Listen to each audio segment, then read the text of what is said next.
Hey you guys, it's Amelia here. Today's video is about getting your horse more reactive to your leg. This is something that I think almost everyone struggles with their horses over time. You get nagging, you put your leg on, you don't even realize it's on. Your horse gets you kicking every step. So I'm going to give you a few tips to get your horse more reactive to your leg. Also, I'll link below where you guys can join my email list. Thanks for watching. I hope you enjoy this one. So today I'm going to talk about how to get your horse lighter to your leg, your cluck, and your whip aids. So the first thing to think about is your leg position. So it's important that you don't have your leg all the time clamped on your horse. So let me turn to the side here.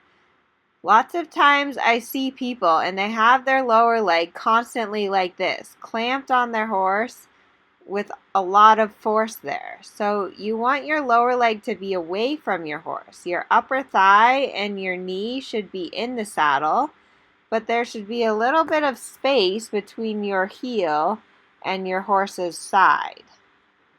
So I'm just walking my horse around, and I also think that it's important sometimes to work on getting your horse reactive without complicating the matter by taking up the reins and trying to get your horse on the bit at the same time.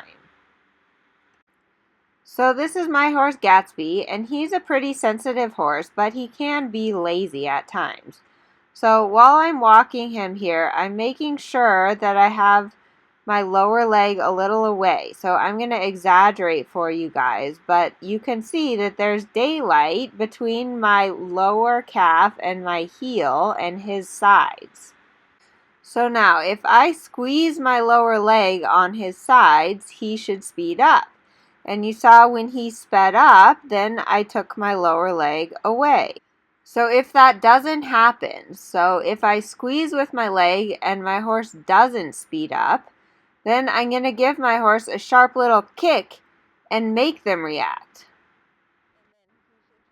And the second that he trots off, I take my lower leg away. And then I repeat it again. I squeeze my leg. If he doesn't go, I give him a little kick. And then the second he trots, I take my lower leg away. So a big mistake that I see a lot of people do is this. And let me show you when I get to the other side of the circle. So lots of people, they give their horse a big kick to go forward, and then they right away fall back and stop their horse. So they do this. They kick them, and then right away they get left behind, and they pull the horse in the mouth, and the horse stops. And this is really confusing and frustrating for a horse to get mixed signals like this. You've got to go with your horse. Your upper body has to follow, your hands have to follow, so that when I give him that forward signal, I'm allowing him to go forward. And I'm not immediately just pulling back and stopping him, because that's going to teach him not to listen to my forward driving aids.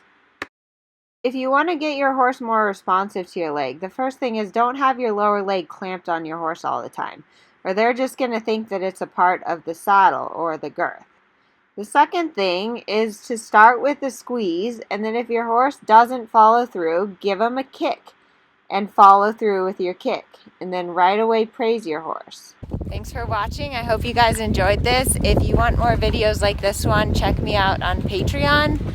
I'll link that below. I'm going to post a video there about something that I call cluck response training, and this is just another way again to work on getting your horse more reactive to you and your aids. So check us out on Patreon. Thanks.